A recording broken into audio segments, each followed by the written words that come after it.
وآخر دعواهم أن الحمد لله رب العالمين. یہ چھوٹے سے کلمات ہیں تین. رضیت باللہ ربا وبالاسلام دینا وبمحمد نبیا صلی اللہ علیہ وسلم. اذان کے بعد جو درود پڑھنے کے بعد یہ دعا پڑھتا ہے، غفر لہ، اللہ ذوالجلال اس کے گناہوں کو معاف فرما دیتے ہیں، اسے معاف کر دیا جاتا ہے.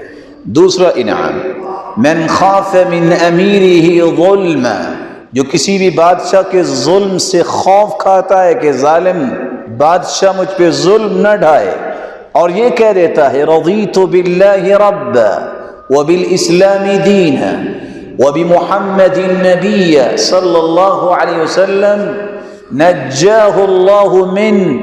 رسول اللہ صلی اللہ علیہ وسلم کا فرمان ہے اللہ اس کے ظلم سے اسے محفوظ فرما دیں گے.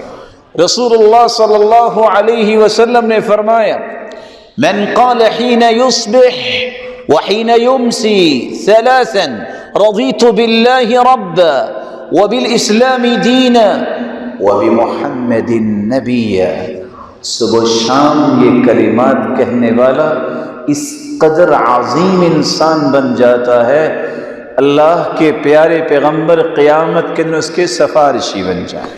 اور دوسری روایت کے الفاظ ہیں من قال حین یصبح رضیت باللہ ربا وبالاسلام دینا وبمحمد النبی، جو صبح کے وقت یہ کلمات کہہ دیتا ہے وجبت لہ الجنہ، اس کے لیے تو جنت واجب ہو جاتی ہے.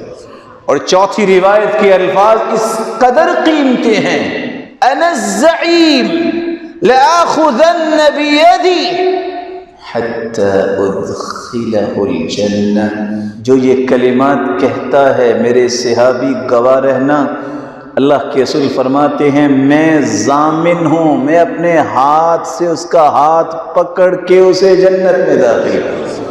اور پانچویں روایت کے الفاظ ہیں جو یہ الفاظ پڑھتا ہے کان حقا علی اللہ ان یرضیہ یوم القیامہ، قیامت کا دن ہوگا رب تعالیٰ اسے جنت میں تو داخل فرمائیں گے، لیکن اس وقت تک اسے نعمتوں سے نوازتے رہیں گے جب تک وہ بول کے کہہ نہیں دے گا رضیت یا رب، میرے رب میں راضی ہو.